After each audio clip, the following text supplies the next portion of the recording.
People might assume that we are addressing it only for LGBTQI community. Is it true? No, I think right now, first, it feels like our culture is really dividing a lot into us and them. How do you use the colors in individual and group work? You can go to any paint store and get chips. I think will give people a tool that actually, wherever they are in training, they would be able to use. Okay, I'm ready.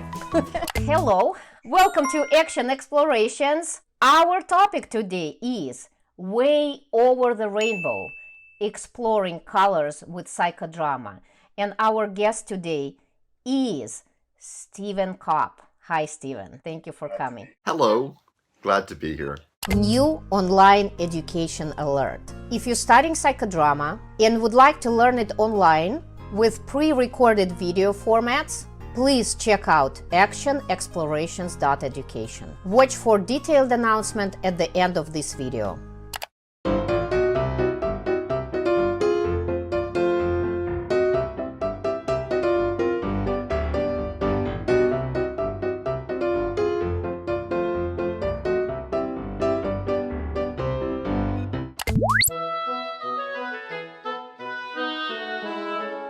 Stephen, could you please tell what is the rainbow color meaning? Also, I know that you did this presentation, the same presentation in the conference. So could you please also tell a little bit more about what inspired you to do that presentation and interview today? Gladly. It started, Psychodramatist passed some years ago, Joe Romance and I were presenting together and trying to plan something for the conference.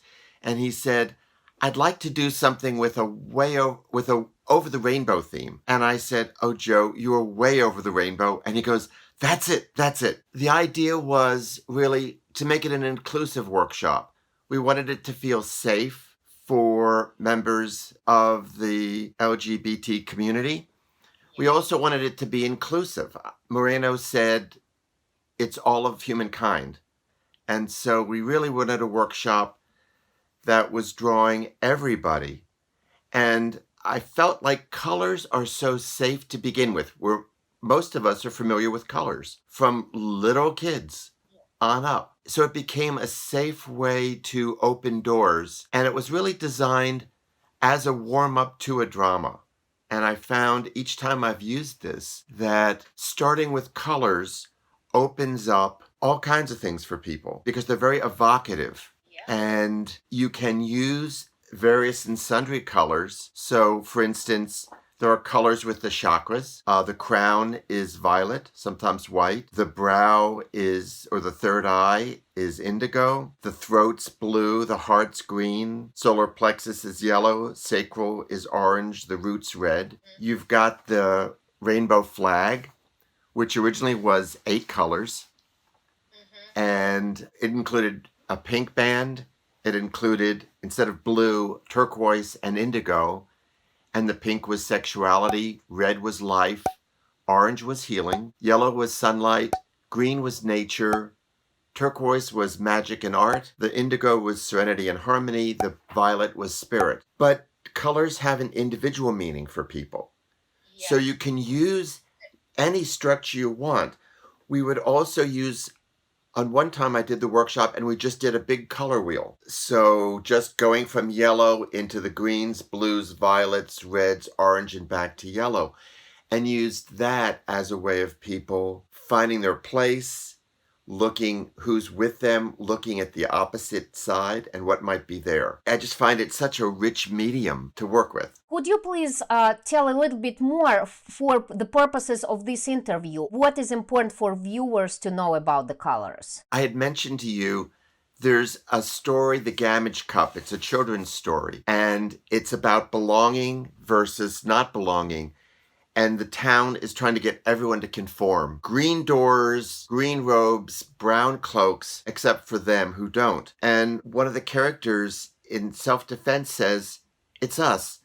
No matter what color we paint our doors or what kind of clothes we wear, we're those colors inside. So I don't think maybe it would do any good if we changed our outside colors. We would still be orange or scarlet inside, and we would do orange and scarlet things all the time. And I've always used that quote when I'm doing this work, because so often we're in a place we need to conform. We need to meet certain expectations, whether it's what do we wear at work or how do we behave with our families. And there's time and place for that. But inside, we're whatever color, and we're going to keep doing that. If I'm purple right now, I'm going to keep doing purple things, and they're going to come out. And to be able to own that and claim that, and people may not be able to do that all the time, but certainly to be able to find a safe place that you can be your true colors. That was the goal of the workshop, and I think it's what Moreno did. He began his theories of group working with prostitutes and helping them be true to themselves, helping them feel empowered rather than an invisible part of society. Working in the prison, Sing Sing, working with the Hudson School for Girls, he often picked people who felt marginalized and did work that made them say, you're part of our larger culture. You're part of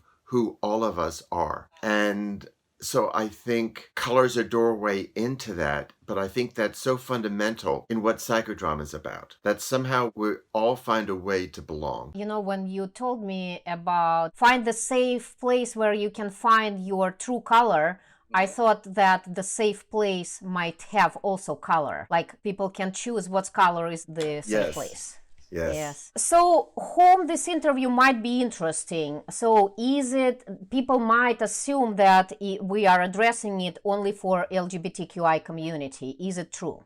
No, I think right now, first, it feels like our culture is really dividing a lot into us and them. And so it's finding the spaces where we do connect. I think almost everybody I've worked with over the years, and whether that's in overtly clinical work or whether that's just talking to people, it's so easy to define the places we feel like we don't belong. This workshop and this theme really is about belonging. I mean, if I can use the example, you look at a rainbow flag, it is 6 bands of material stitched together.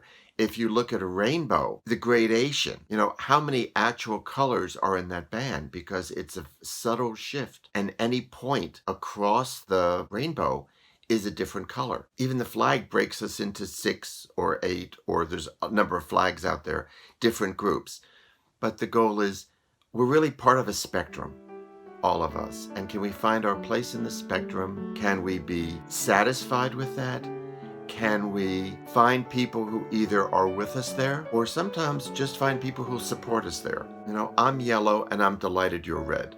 It's one of the reasons I love that image in the Gamage cup, because that sense of, can we, spoiler alert, at the end, people start to celebrate their colors. And can we honor that we're different colors, and that actually makes things more beautiful? If I gave you a blue-green, and a green-blue crayon, you'd be very limited in what you drew. If I gave you the box of 8 Crayolas, you could do a lot more.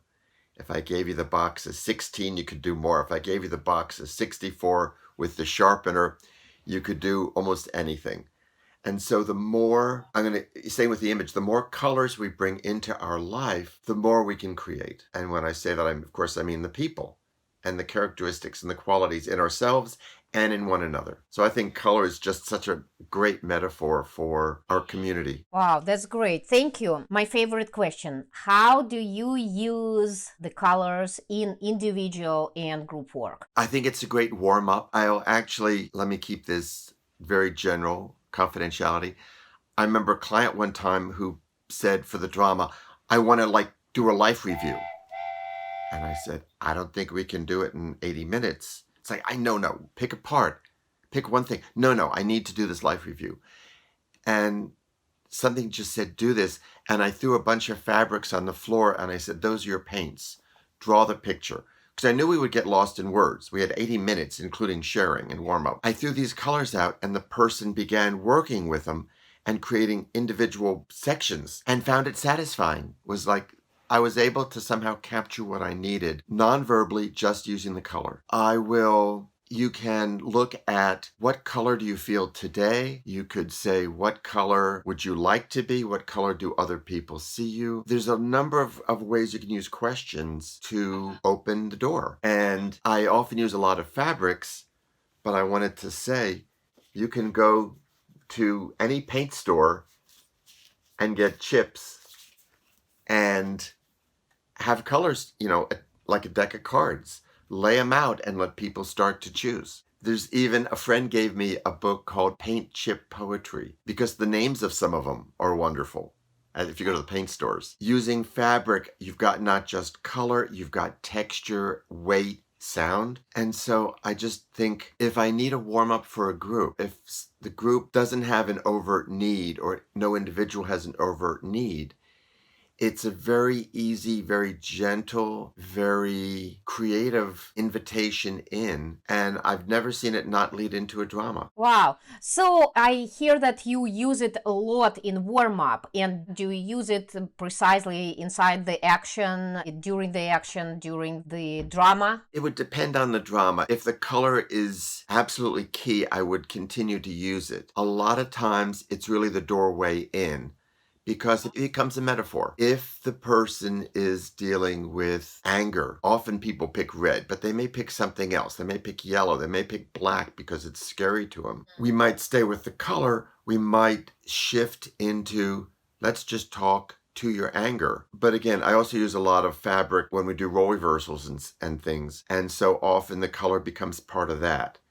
It's helping to identify the auxiliaries, whether it's part of self or part of another. In that way, I think the color often plays out. I just also thought when you were describing me that I was also thinking about it might be like a solution or an exit, or finding and what would be the color to solve the problem. It can be part of the closure, kind of the grounding or the concretizing of the work that happened. What happens, for instance, if your hidden color starts to come out, and literally let that happen for the person. And that can be very exciting. If you'd like to learn psychodrama online from leading trainers, affordably and at your own pace, go to actionexplorations.education. This is my project to expand access to the best trainers in the world. It's my baby. We are working with the leading psychodrama trainers to present pre-recorded programs. The programs will include lecture, cases, and evaluations. There will be a large selection of action exploration subjects. I'm going to add from 5 to 10 modules per month, so the content will be very rich. Namaste.